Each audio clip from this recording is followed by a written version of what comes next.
سردار صاحب، آغاز کرتے ہیں نواز شریف صاحب کے معاملے سے. آپ ان کے بڑے قریب بھی ہیں، بار بار آپ جاتے تھے ان کو لانے کے لیے، لندن جاتے رہے اور بالآخر وہ آ گئے، تو واپس بلا کر ان کے ساتھ کچھ زیادتی نہیں کی آپ لوگوں نے؟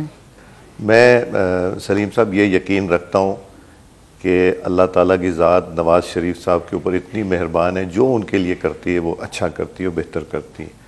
اور میں یہ بھی یقین رکھتا ہوں، آپ سوچ رہے ہیں کہ شاید ان سے اچھا نہیں کیا، مگر میں یقین سے کہہ سکتا ہوں اللہ تعالیٰ نے جو ان کا اخلاق ہے، جو ان کے طور طریقے ہیں، جو انسانوں کے ساتھ ان کا رویہ ہے، اور جس طرح کے میں نے تو بہت کلوزلی دیکھا ہے، اللہ تعالیٰ نے ان کے لیے بہت بہتر کیا ہوگا اور بہت اچھا انشاءاللہ آنے والے دنوں میں، آنے والے مہینوں میں بھی ان کے لیے بہت اچھا ہوگا.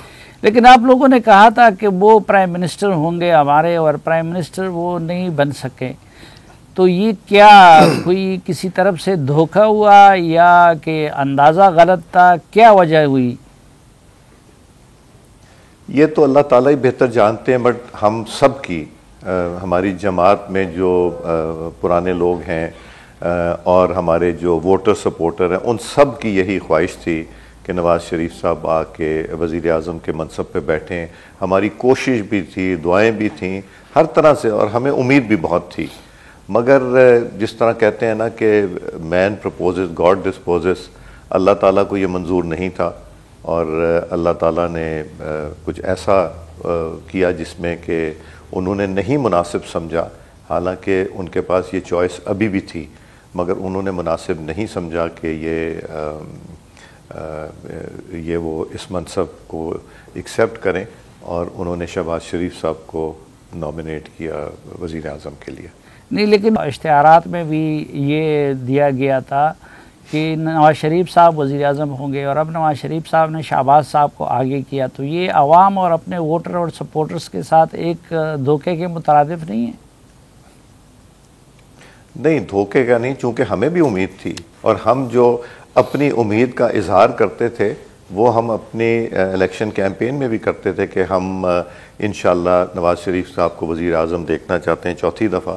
اور چونکہ وہ جب بھی ان کا ٹینیور ہوا ہے اس میں جو ترقی ہوئی، اگر 2000 ہم بہت پیچھے جانے کے بجائے 2013 سے 17 بھی لے لیں تو بے شمار انہوں نے کام کیا. اکانومی بھی ٹھیک تھی، 5.8 GDP تھی، 6 کراس کرنے لگی تھی، حالات بھی اچھے تھے، پرائسز کنٹرول تھیں، بجلی، گیس، پیٹرول کی پرائسز کنٹرول تھیں، ہر چیز پہ قابو تھا. پھر جو 2017 میں سازش ہوئی، جس کا سبھی جانتے ہیں کہ کیا ہوا کیا نہیں ہوا، وہ پاکستان کے ساتھ بھی زیادتی ہوئی، نواز شریف صاحب کے ساتھ تو ہوئی، ان کو نااہل کیا گیا، مگر جو پاکستان کے ساتھ زیادتی ہوئی وہ آج تک ہم پاکستانی وہ بھگت رہے ہیں.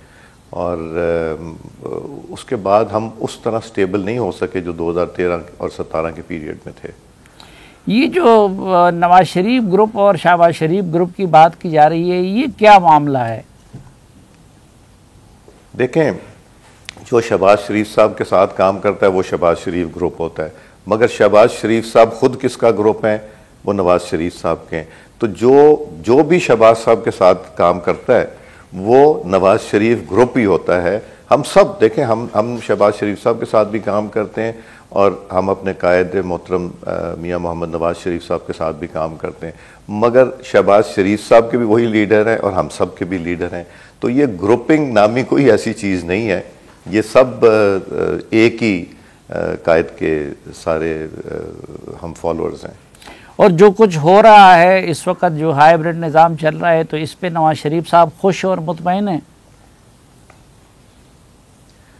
نواز شریف صاحب، آپ جانتے ہیں، آپ بھی پرسنلی بھی جانتے ہیں کہ وہ ایسی چیزوں پہ کم گفتگو کرتے ہیں. وہ ڈیولپمنٹ کی بات ان سے کر لیں، ملک کو کس طرح بہتر کرنا ہے، ان کا ویژن جو ہے، ان کی سوچ جو ہے، وہ تو ابھی تک ہمارے پاس کوئی ایسا لیڈر نہیں ہے پاکستان میں جو اس ویژن اور سوچ کا ہو.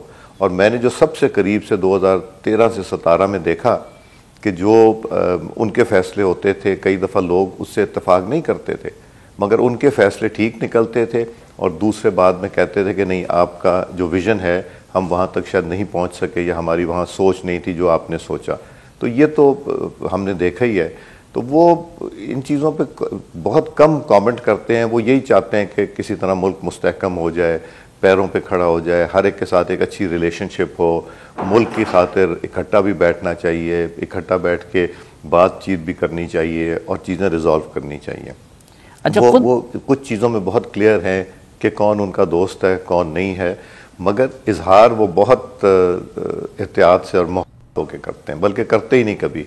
اچھا, خود آپ لوگ اور شہباز شریف صاحب کیا محسوس کرتے ہیں موجودہ ہائیبرڈ نظام کے بارے میں؟ کوئی آپ لوگوں کو گھٹن محسوس نہیں ہوتا؟ دیکھیں, جہاں تک نیشنل اسمبلی کا تعلق ہے, مجھے گورنمنٹ کی ورکنگ تو نہیں پتہ. نیشنل اسمبلی اس وقت بالکل انڈیپینڈنٹ ہی کام کر رہی ہے. شہباز شریف صاحب تک ہمیں نہیں بتاتے کہ کیا کرنا ہے کیا نہیں, حالانکہ میں کئی دفعہ میری کوشش ہوتی ہے ان سے مشورہ لوں تو وہ کہتے ہیں جو تم مناسب سمجھو. تو وہ ہمیں انڈیپینڈنس اس لحاظ سے بہت, مگر میری خواہش یہی ہوتی ہے کہ کئی ایسے ڈیسیجن ہوتے ہیں کہ نواز شریف صاحب اور شہباز شریف صاحب سے میں مشورہ ضرور کروں. اس لیے میں عقل کل نہیں ہوں, اور میں بلکہ نہ صرف وہ, میں گورنمنٹ کے اور اپوزیشن کے ممبران سے بھی مشاورت کرتا ہوں, اور مجھے اچھی رائے مل جاتی. پھر میں سوچتا ہوں کہ جس نے جو بھی رائے دی ہے اس میں کیا بہتر ہے مجھے کرنا چاہیے. کئی جو چیزوں میں میری سوچ نہیں پہنچتی. تو ہم تو ٹوٹلی انڈیپینڈنٹ ہیں, نہ ہمارے میں کوئی انٹرفیئرنس ہے, نہ کوئی ہمیں بتاتا ہے کہ جی آپ نے اس چیئرمین اس کو نہیں ہاؤس میں بلانا یا اس سبجیکٹ کے اوپر آپ نے بات نہیں کرنی. اس طرح کی کوئی ایسی چیز نہیں ہے.